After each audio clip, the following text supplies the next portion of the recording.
한국형 발사체 누리호 4차 발사가 오는 11월 27일로 정해졌습니다.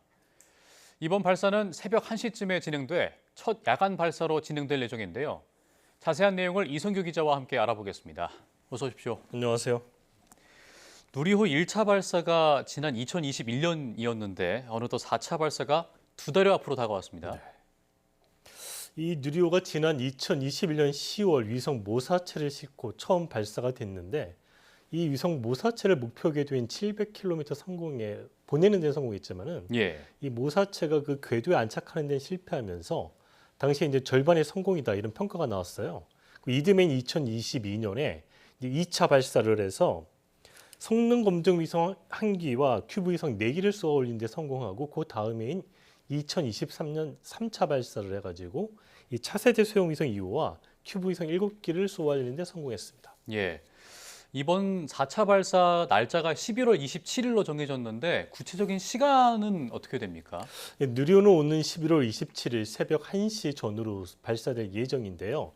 이 발사 예정 시각은 새벽 12시 54분부터 1시 14분 사이로 정해졌습니다. 이 정확한 발사 시각은 발사 하루 전인 11월 26일 발사관리위원회가 최종적으로 확정할 계획입니다. 만약 기상 악화 등의 돌발 상황으로 이날 발사를 하지 못하면 발사 예배일은 11월 28일부터 12월 4일까지 일주일간입니다.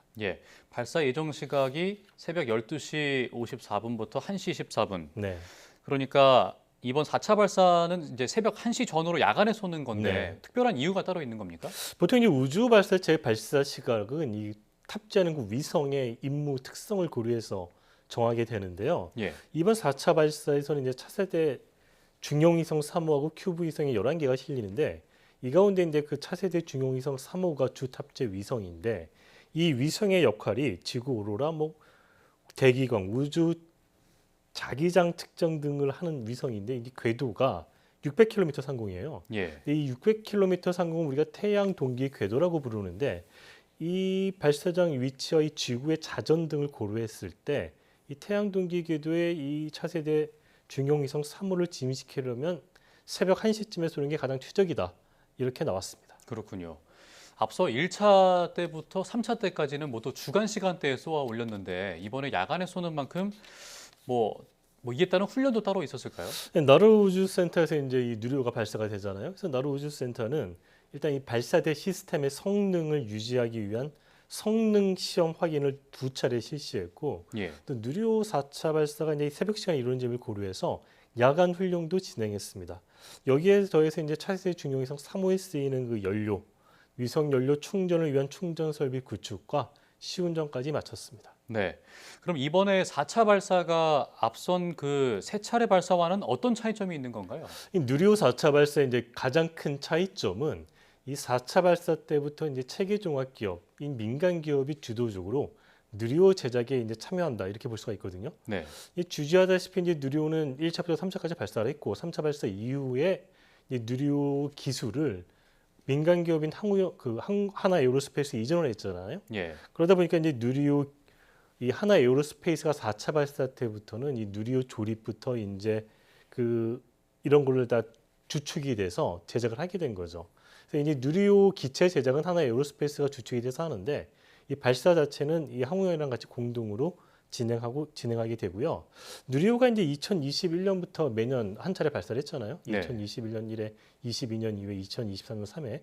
그래서 매년 발사를 했었는데 2023년 이제 3차 발사 이후 이제 4차 발사까지 약 2년 반 정도의 공백기가 있거든요. 그래서 이제 하나 에어로스페이스가 기술 이전을 받고 이 누리호를 이제 전부 제작을 해야 하다 보니까 좀 시간이 필요해서 이렇게 좀 공백기가 있었다. 이렇게 보고 있습니다. 그리고 또 이번에 4차 발사를 포함해서 누리호가 모두 6차례 발사가 예정이 돼 있는데 6번을 쏘고 난 이후에는 그럼 어떻게 되는 건가요? 누리호는 이제 지금까지 3회 발사를 했고 이제 앞으로 3차례 더 발사가 남아 있는데 이 누리호가 이제 6번을 다 쏘고 나면 이제 더 이상 발사가 없어요. 계획상으로는. 그래서 누리호 6차 발사가 이제 2027년도에 종료가 되는데 누리호 이후에 우리가 개발하는 발사체가 차세대 발사체잖아요. 이 차세대 발사체가 이제 계획상으로는 2032년에 첫 발사가 예정돼 있으니까 2027년부터 2032년까지 5년 동안은 발사 공백기잖아요. 예. 이제 그러다 보면 이제 이 발사에 참여하는 업체들이 일감이 없기 때문에 좀 어려움이 있고 이런 게 좀 호소가 있어가지고 이 정부에서 이제 이런 공백을 메우기 위해서 누리호 헤리티지 사업이라는 걸 추진하게 됐어요. 이 누리호 헤리티지 사업은 누리호를 하나 더 추가로 제작을 하고 그 위성답게 이제 페어링이라고 부르잖아요. 예. 그 페어링을 좀 개량을 해서 국방 시험 위성 2기를 이제 쏘아 올리는 이제 그런 사업이거든요. 이걸 이제 2027년쯤에 하겠다는 거고요. 2028년쯤 하겠다는 거고, 이 위성 덮개를 이렇게 개량하는 이유는 현재 누리호로는 크기가 작아서 그 국방 시험 위성 2개를 실을 수가 없기 때문에 이 위성 덮개 페어링을 개량하는 걸 하고 있고, 이걸 하기 위해서 예비 타당성 면제를 추진하고 있는데 이게 이제 사업 규모가 1,500억 정도 되거든요. 예. 이제 이게 그 예타 면제 목록에서 좀 빠져가지고 이 사업 자체가 지금 난항을 겪고 있는 그런 상황입니다. 예. 지금까지 이성규 기자와 함께 누리호 4차 발사에 대한 이야기 나눠봤습니다. 오늘 말씀 고맙습니다.